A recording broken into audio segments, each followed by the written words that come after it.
Bueno, glutamato se formó y ahora tiene que convertirse en alfa-cetoglutarato. ¿Qué hace ahí? Una reacción de transaminación, puede ser una reacción de desaminación oxidativa, también puede ser. Ahora, cuando en los pacientes hay deficiencia de ácido fólico y acá en esta vía de catabolismo he dicho que necesito el tetrahidrofolato, pues no se va a poder excretar este compuesto N-formimino-glutamato. ¿Por qué necesita el tetrahidrofolato? Para que se forme este N5-formimino-tetrahidrofolato.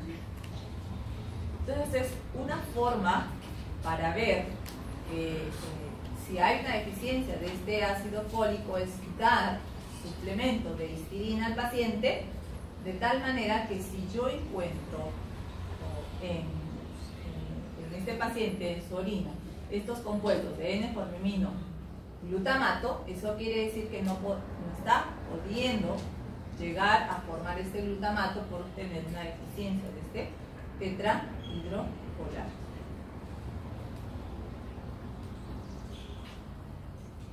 También podría existir un problema a nivel de esta enzima, la histidasa, causando histidemia y aciduria urocánica, acumulando este aminoácido, la histidina, en sangre.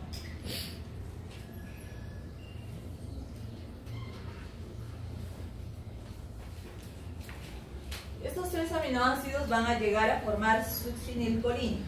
Succinilcolina, ya dijimos previamente, forma propionil-CoA primero. Para que se catabolicen estos aminoácidos, pues llegan a propionil-CoA todos, metionina y forma homocisteína y luego alfa-cetobutirato. Por acá la isoleucina, por 5 reacciones, llega a propionil-CoA. La valina hace 6 reacciones, llega recién a propionil-CoA. Y luego propionil-CoA, que ya vimos cómo se transforma al final en succinil-CoA, formando primero metilmalonil-CoA.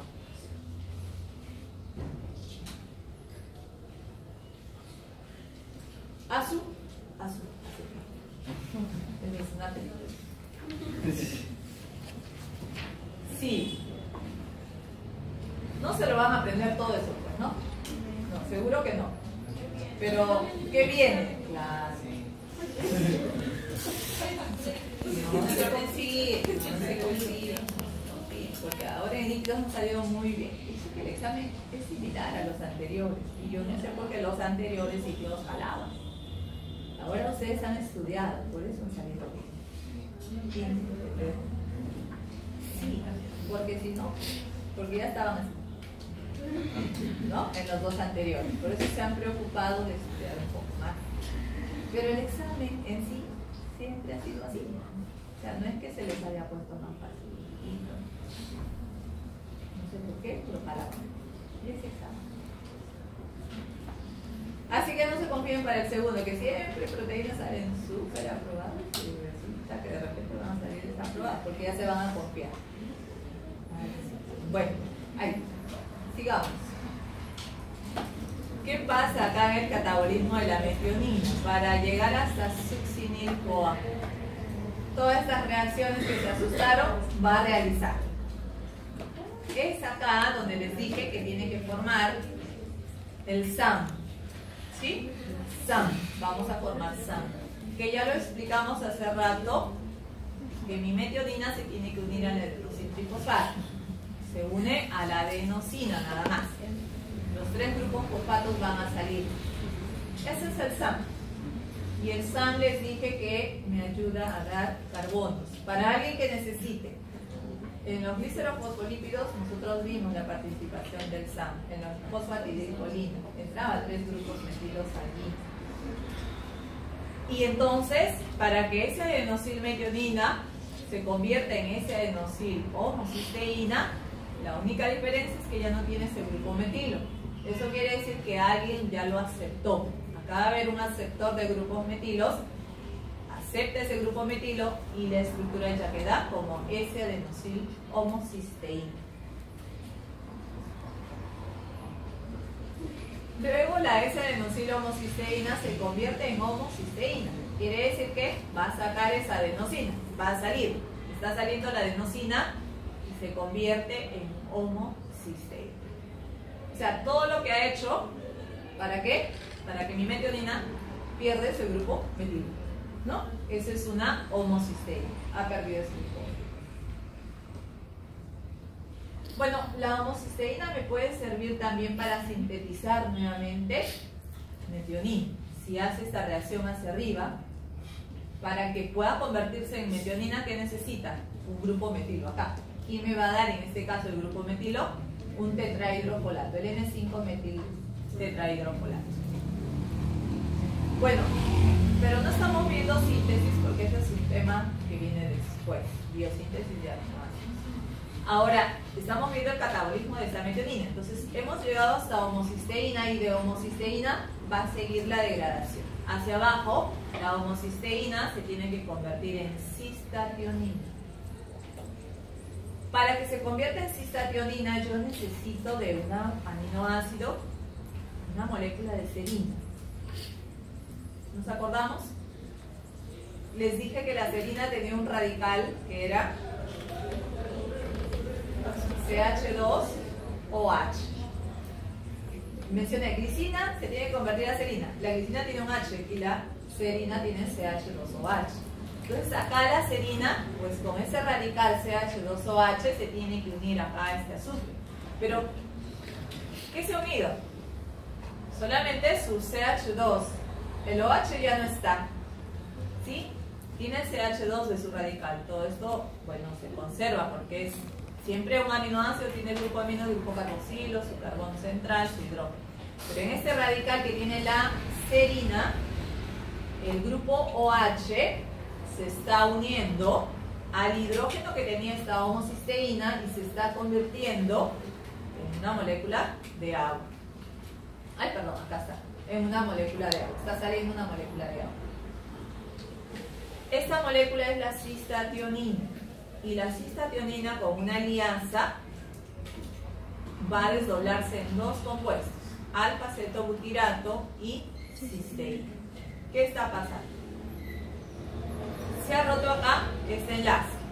El azufre que venía de la metionina, ahora lo está llevando la molécula de la cisteína. Se ha formado cisteína.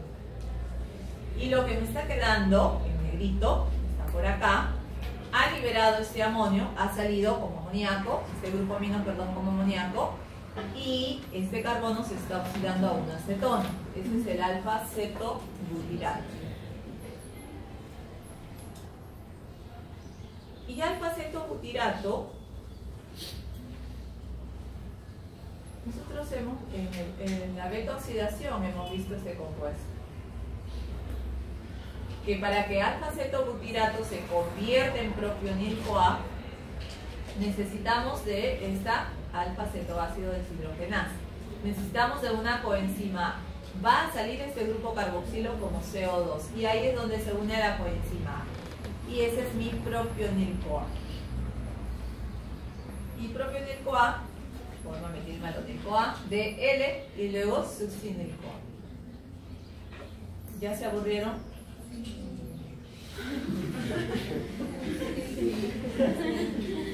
Demasiada sinceridad. Bueno, está que se ríe. Ya las está, pero es medio. Bueno, eso ya lo hemos visto como el propionil-CoA termina en succinil-CoA, ¿no? Primero D-metilmalonil-CoA y luego L-metilmalonil-CoA. Ya al final succinil-CoA. Ahora, puede, al no poder metabolizarse este aminoácido, puede causar hiperhomocisteinemia. Esa homocisteína que vimos que se formaba se puede empezar a acumular y eso está asociado con enfermedades cardiovasculares. También se asocia con defectos del tubo neural, espina bífida y anticefal.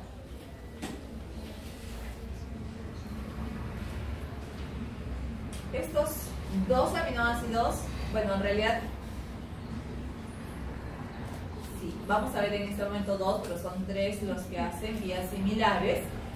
Estos dos primeros aminoácidos, isoleucina y valina, terminan llegando a formar propionil-CoA y al final succinil-CoA.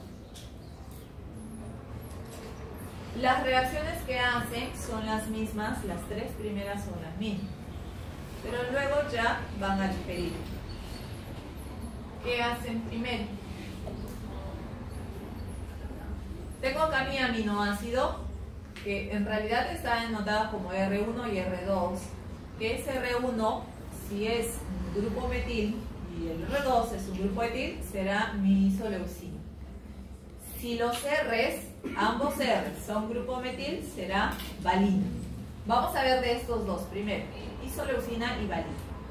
Las reacciones primeras que van a realizar estos aminoácidos son reacciones de transaminación. Primero, se supone de que si este es el aminoácido, se tiene que convertir en un cetoácido, ¿verdad? El cetoácido respectivo de cada uno que formará se llama ceto-beta metilvalerato y cetoisovalerato. Complicado, ¿no? Pero hacen transaminación y forman cetoácidos. Y luego esos cetoácidos hacen una reacción de descarboxilación, en la cual va a sacar este grupo carboxilo como CO2 y se va a unir a una coenzima para formar un acil-CoA. Acil-CoA, ¿qué era? Acil-CoA a un ácido graso activado, ¿verdad? Acil-CoA. Igualmente, pero este es un ácido graso prácticamente de cadena ramificada. Bueno, el ácido graso formado acá por esta deshidrogenasa es el metilbutiril-CoA, que viene de la isoleucina, e isobutiril, que viene de la valina. La última reacción es una reacción de deshidrogenación. Esa reacción de deshidrogenación la vimos en beta-oxidación con la acil-CoA deshidrogenasa. ¿Se acuerdan de la acil-CoA deshidrogenasa? La acil-CoA deshidrogenasa necesitaba FAT, ¿no? La primera reacción de la beta-oxidación. Entonces, esa misma reacción es la que está sucediendo acá.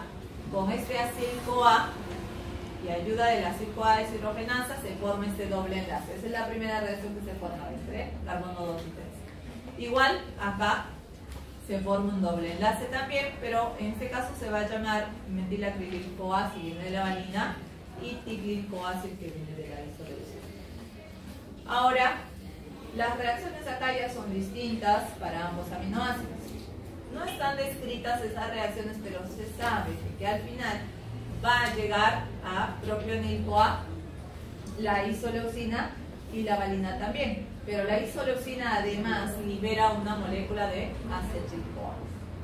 Y luego propionil-CoA termina en succinil-CoA, ya saben ustedes cómo. ¿Toribio? ¿Qué piensan?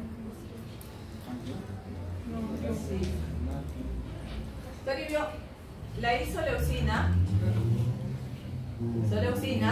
terminó en acetil-CoA y succinil-CoA. Por lo tanto, es un aminoácido glucogénico y cetogénico, o cetogénico exclusivamente, o glucogénico exclusivamente.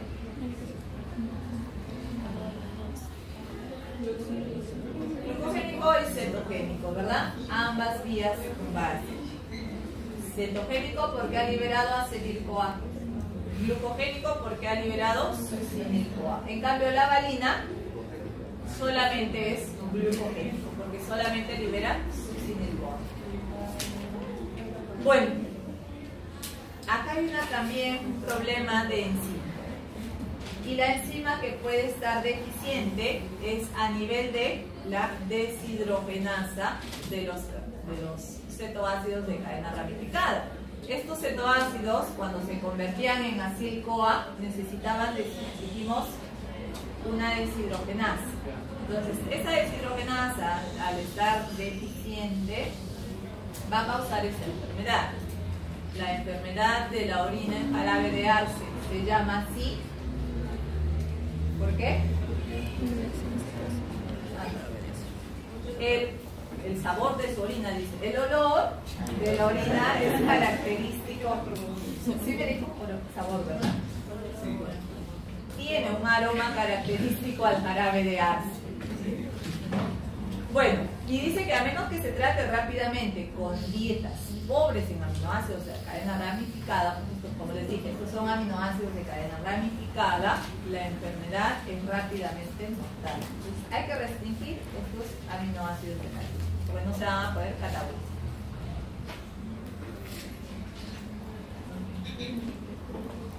Y ahora los aminoácidos que forman acetoacetil-CoA. Vamos a terminar temprano hoy.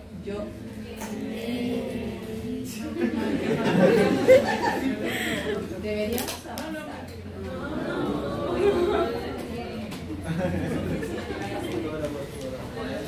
Siempre todo. No, si no vamos a atrasar, avanza. Hay que avanzar, claro. No. Sí, porque se te junta con el... Ay, Mateo. No. Yo estoy midiendo mis tiempos y sé que voy a lograr. Pero estoy un poco acelerando justamente porque necesito, en todo caso, que me den permiso. ¿Sí? Porque tengo una emergencia. Si es que nos faltara tiempo, sí les voy a tener que pedir. Pero yo estoy calculando de que no sea así. Porque proteínas es corto en realidad. Es más corto. Corta y fácil.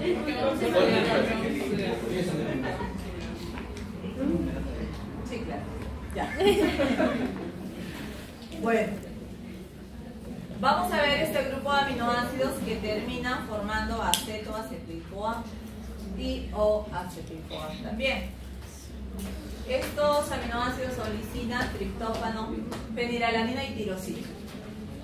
Por acá la leucina también llega a cetoacetato y es el que vamos a ver en este momento, cómo la leucina llega a formar acetoacetato y acetil-CoA.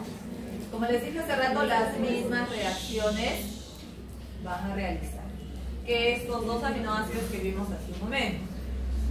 Las tres reacciones iniciales son las mismas. Dijimos reacción de transaminación. De hecho, se de paso, mi leucina va a ser hidrógeno acá y acá un grupo isopropílico. Aminoácido de cadena ramificada igual. Reacción de transaminación forma el cetoácido respectivo. Este cetoácido se descarboxila, sale un grupo carboxilo y se une a la coenzima A. Ese es mi acil-CoA. Y este acil-CoA, la siguiente reacción dijimos que era una deshidrogenación para formar un doble enlace en su estructura mediante una deshidrogenación. Acil-CoA deshidrogenación. Y ya luego este compuesto formado, que es el beta-metilclorofenil-CoA, termina por tres reacciones más en acetil-CoA y acetoacetato. Por lo tanto, es un aminoácido cetogénico. ¿Por qué glucogénico? Porque yo dije que en este caso de los aminoácidos, quien llega a acetil-CoA, cuerpo cetónico, es cetogénico. Porque el acetil-CoA, ¿en qué lo puedo utilizar? Cárdenas nos dijo la formación de ácido graso, que también lo podría utilizar en formar cuerpos cetónicos, porque los cuerpos cetónicos se forman a partir de acetil-CoA. Entonces, por eso es que es denominado cetogénico. ¿De acuerdo? Exclusivo. Está solito en este grupo. Estamos hablando de leucina, no lisina, no lisina. Ajá, acá viene la lisina para que no se desconecte. Ajá. Yo mencioné que la lisina, pues algunos dicen que son exclusivamente cetogénicos, otros que son ambos, ¿no? Ahí está. Entonces, todas estas reacciones hacen este aminoácido lisina. Sería una pregunta de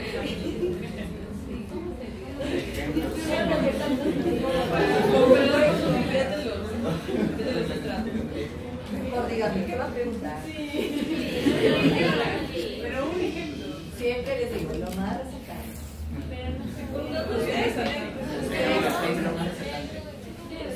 pone en los pies del profesor.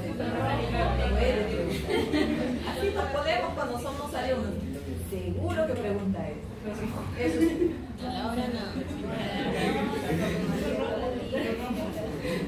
Lo rojo, todas las enzimas.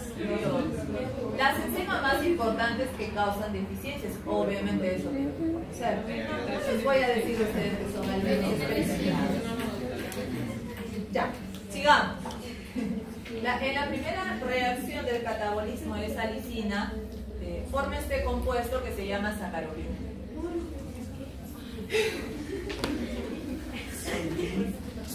¿Qué ven en la sacaropina? Es que la lisina que tiene todo este radical está acá y se ha unido a una molécula de alfa-cetoglutarato, que es todo esto rojo. Que dije, el alfa-cetoglutarato es igual al glutamato, prácticamente. ¿No? CH2, CH2, COH. Eso es alfa-cetoglutarato. Sino que el alfa-cetoglutarato acá tenía un oxígeno. Ahora ya no, porque se ha unido ese nitrógeno. Bueno. Esa es la sacaropina y acá la enzima se llama sacaropina deshidrogenasa. Ahí también puede haber una deficiencia causando que aumente o se acumule la lisina. Bueno, sacaropina ahora se convierte en este compuesto que se llama aminoadipato 6-semialdehído mediante una deshidrogenasa, la sacaropina deshidrogenasa, en presencia de natrio, el cual se reduce. ¿Qué ha pasado? La estructura anterior se ha roto acá, el enlace, y todo esto que sale, ¿cómo se llama? Glutamato, muy bien, pues acá dice glutamato, es la estructura de glutamato. Y entonces por eso les decía que Harper, por este motivo, es que dice que este aminoácido lisina es un aminoácido glucopénico, porque ese glutamato se convierte en alfa-cetoglutarato, ¿no? Ese es el aminoácido glucopénico. Se quedó fuera. El catabolismo de este aminoácido continúa. Nos habíamos quedado acá para que esta estructura aminoadipato semialdehído se convierta en alfa-aminoadipato. Ahora hace una reacción de oxidación. Se oxida este aldehído a un carboxilo. Eso se llama alfa-aminoadipato. También necesito una deshidrogenasa. El alfa-aminoadipato prácticamente es un aminoácido, ¿cierto? Y ese aminoácido ahora se va a transaminar con el alfa-cetoglutarato. Adquiere el grupo amino y se convierte en glutamato. Y este alfa-aminoadipato tiene que convertirse en un cetoácido, es lo que está pasando acá. Oxígeno ha entrado allí en ese carbono.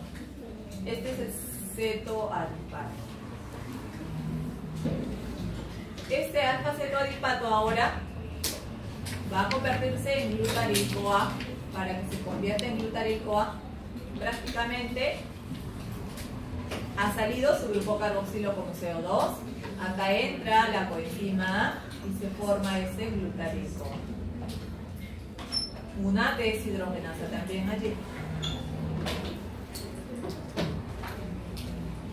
Ahora, glutaril-CoA, mediante la glutaril-CoA deshidrogenasa, forma un doble enlace entre estos dos carbonos y eso es glutaconil-CoA. Y luego se descarboxila para convertirse en crotonil-CoA. Este crotonil-CoA, que tiene un doble enlace acá entre esos dos carbonos, mediante una hidratasa, ingresa a una molécula de agua y se satura y se convierte en beta-hidroxibutiril-CoA. Eso es como las reacciones de beta-oxidación que vimos, ¿no? Y ahora el beta-hidroxibutiril-CoA, la deshidrogenasa dependiente de NAD, beta-hidroxi-CoA deshidrogenasa, el NAD se reduce y este carbono se oxida a una cetona y se convierte en acetoacetil-CoA. Al final, el aceto-acetil-CoA se une a una molécula más de acetil-CoA y se transforma en hidroximetilglutaril o enzima A mediante esta sintasa. Esta es una reacción que vimos en la síntesis de 4 cetonas, ¿no? Al final, la liasa lo que hacía es sacar la molécula de acetil-CoA de este extremo y convertirlo en acetoacetato, el primer cuerpo cetónico que se formaba. ¿Y qué era el acetoacetato en qué se convierte? Beta hidroxibutirato o acetona, ¿no? Ajá. Entonces la lisina ha terminado catabolizándose hasta acetoacetato. Por lo tanto, aminoácido cetogénico. Pero también Toribio está ahí. También liberó una molécula de glutamato y por lo tanto glucógeno. Más cetogénico, hace ambas y al final hace ambas. Entonces les decía que podía haber una deficiencia enzimática sobre esta enzima, la sacaropina deshidrogenasa. Y por lo tanto, si no actúa esta enzima, pues la lisina se empieza a acumular, causando hiperlicinemia e hiperlicinuria, la cual conlleva que el paciente también tenga retraso mental y físico. El triptófano ahora, para que se catabolice, hace todo está bien. Triptófano libera alanina y acetoacetato. Entonces, Mateo, aminoácido glucogénico o cetogénico. Bueno. Ya estamos, los dos. ¿Por qué? Ese es el libro. Ese es el libro. No, digo que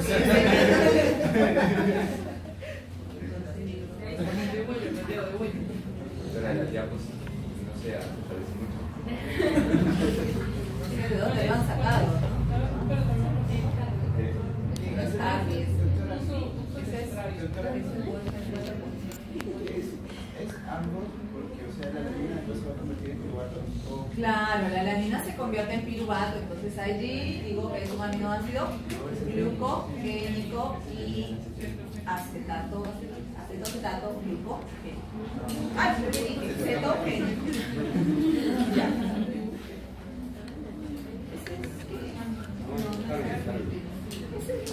Que también es de ese editorial, ya, lo que pasa es que vi este editorial y dije, No, es el primer bioquímica médica. me refiero a mi libro que consulto, no es que sea el mío de editorial. No. Tampoco. Bueno, creo son los dos últimos aminoácidos que vamos a ver, que son fenilalanina y tirosina. Estos dos terminan formando acetoacetato.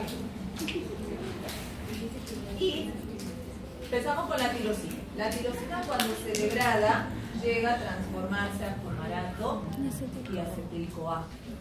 Fumarato y acetil-CoA. Entonces ya sabemos qué aminoácidos son, ¿no? Todo esto hace la tirosina para llegar hasta fumarato y acetil-CoA. Primero, una reacción de transaminación mediante la tirosina transaminasa. La tirosina se convierte en para-hidroxifenilpiruvato. Ha pasado este grupo amino al cetoglutarato, se convierte en alfa-cetoglutarato en glutamato y en este cetoácido, beta-hidroxifenilpiruvato. La siguiente reacción es una hidroxilación mediante la para-hidroxifenilpiruvato hidroxilasa. Ha ingresado un grupo hidroxilo en la estructura de este cetoácido. Acá ha necesitado de cobre, cúprico y ascorbato. Se forma este compuesto homogenizado. Ese compuesto tiene que luego, mediante esta oxidasa, convertirse en el maleída acetoacetato. Entonces acá puede haber también una deficiencia enzimática causando una enfermedad que se llama alfactonuria. Y luego vamos a ver sobre esa enfermedad. Bueno, luego este maleil acetoacetato, mediante una isomerasa, se convierte en fumaril acetoacetato. Ya es una estructura que no tiene ese ciclo, ya se abrió, y que luego sobre esta estructura abierta, una hidrolasa convierte en 2. Rompe este enlace para liberar una molécula de fumarato y libera acetoacetato, ese cuerpo cetónico que mencionamos. Y luego el acetoacetato, mediante esta beta-acetotiolasa, lo desobre en acetil-CoA y acetoacetato. Entonces, si la tirosina llegó hasta fumarato y llegó hasta acetoacetato, digo que es un aminoácido que hace ambas vías, ¿verdad? Glucogénico porque llegó a fumarato, intermediario del ciclo de Krebs, y cetogénico porque llegó a acetoacetato. También van a haber alteraciones acá en este metabolismo. Primero en esta primera enzima, que es la tirosina transaminasa, causa esta tirosinemia de tipo 2 o síndrome de Richner-Hart, que es un defecto de esta enzima, o la tirosinemia neonatal debido a esta deficiencia de esta otra enzima. Igualmente en estos pacientes debemos restringir un poco las proteínas al no poder metabolizarse. Y en los enfermos con escorbuto, gracias a que acá se necesita el ascorbato, pueden excretar productos intermediarios del catabolismo de estos aminoácidos. Y otra deficiencia enzimática es a nivel de esta homogenizato oxidasa. Yo les dije que el homogenizato tiene que convertirse en maleil acetoacetato. Si hay un defecto de esta enzima, se va a acumular este compuesto, el homogentizato. Y este homogentizato va a hacer que se oxide, y lo vamos a encontrar en la orina, y cuando esa orina es expuesta al medio ambiente se va a oxidar, tornando esa orina de color oscuro. Y además puede causar ocronosis, que es una pigmentación de color oscuro en el tejido conjuntivo, en los cartílagos, que luego vamos a ver una foto como esta. Esta es la captonuria, ¿no? Por la deficiencia de esta enzima,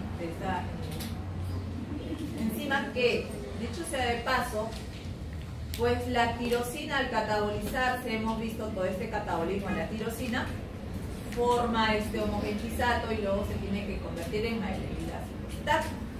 Pero la fenilalanina, que luego vamos a ver, la fenilalanina también en su catabolismo forma tirosina. Entonces, al final, debido al metabolismo, una alteración tanto de la fenilalanina como de la tirosina, es que se van a ver afectados o se va a causar esta alcaptonuria. La alcaptonuria es una triada que está caracterizada por una aciduria homogeneísima, por la acumulación de ese ácido homogeneísimo, que esos pacientes también pueden presentar artritis y van a presentar la ocronosis que les mencionaba. Bueno, ese es el problema, a este nivel, ¿no? Tirosina hace todo este metabolismo, entonces el nivel afectado está acá. Pero fenilalanina empieza acá. Fenilalanina se convierte en tirosina. Entonces igualmente va a hacer todo este metabolismo. Este es el color que va a causar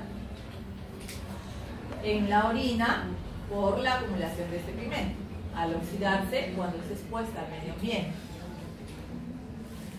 Y la ocronosis que mencionaba es un trastorno caracterizado por el depósito de este pigmento de color marrón oscuro en el tejido conectivo, en los cartílagos, por la acumulación de este ácido homogentísimo. Y se va a observar en estos pacientes que las escleras tienen ese color oscuro. En los cartílagos presentan ese color oscuro por ese pigmento. Bueno, y la artritis ya que conocen ustedes, es la inflamación de las articulaciones, pero que en este estado la artritis puede presentarse a edades tempranas y esto va a causar grandes dolores y alteración de los movimientos en estas personas. También se puede presentar una alteración a través de esta enzima, la fumarila cetocetato hidrolasa. Al estar deficiente esta enzima, va a causar la tirosinemia de tipo 1, y en estos pacientes sí debemos hacer una restricción del contenido de tirosina y fenilalanina. Y como les decía, la fenilalanina pues se va a convertir en tirosina en su catabolismo, y luego la tirosina hace todo ese catabolismo que hemos visto. Para que la tirosina se convierta, perdón, la fenilalanina se convierta en tirosina, tiene que hidroxilarse. Está entrando acá en este carbono un grupo hidroxilo gracias a la fenilalanina hidroxilasa. La fenilalanina hidroxilasa necesita de la tetrahidrobiopterina, que los mencionábamos en la primera lámina, ¿no? Junto con el SAM y la tetrahidrofolata. Bueno, entonces, acá la participación de este tetrahidrobiopterina es transportar electrones nada más, dar estos electrones, y se convertirá en dihidrobiopterina a través de una reductasa. Pero luego esta dihidrobiopterina tiene que restituirse nuevamente a tetrahidrobiopterina. Va a existir una acumulación de esta fenilalanina, o sea, hiperfenilalanemias, cuando la enzima hidroxilasa se encuentre deficiente, la fenilalanina hidroxilasa. Y eso va a hacer de que la fenilalanina tome otra ruta alterna de metabolismo. La fenilalanina ya no se puede convertir en tirosina, sino que va a ir a formar fenilcetonuria. O también puede ser de que la deficiencia esté en la dihidrobiopterina reductasa.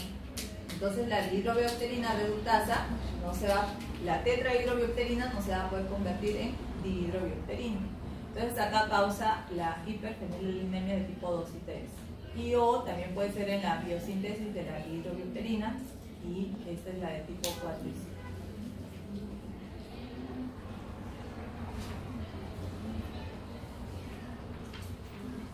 Les decía de que si la fenilalanina no se convierte en tirosina, pues tiene que tomar esta otra vía, que es la de la formación de fenilcetonas. En este caso, la fenilalanina hará una reacción de transaminación para convertirse en fenilpiruvato, una fenilcetona. El piruvato es una acetona. La fenilalanina pasa su grupo amino al alfa-cetoglutarato y lo convierte en glutamato, y este se convierte en este cetoácido, el fenilpiruvato. Luego ese fenilpiruvato puede convertirse en fenilactato o fenilacetato o fenilactato, y al final fenilactato en fenilacetilglutato. En esta vía en la cual alternativa, en la cual la fenilalanina tiene que ir a tomar esta otra vía alterna de formación de fenilcetonas, pues el paciente como consecuencia puede presentar retraso mental severo, y por lo tanto estos pacientes deberíamos restringir a este aminoácido de la dieta. O sea, no pueden consumir fenilalanina porque no lo pueden catabolizar o convertir en tirosina. Hay ciertos alimentos que tenemos que ver que no deben contener esta fenilalanina. Antes existía, no sé si todavía existe, el aspartamo. No tomo edulcorantes, pero el aspartamo es un edulcorante que es el Nutrasweet, su forma comercial. Tiene aspartato, fenilalanina, este aminoácido, y metil.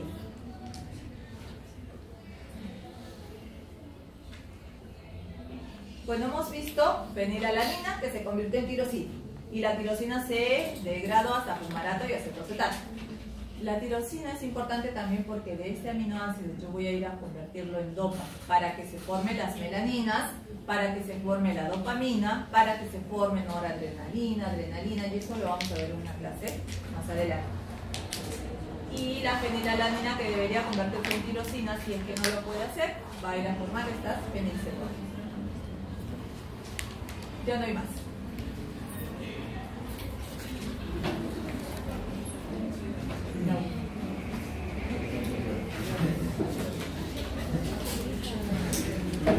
Bueno, nos vamos a quedar ahí.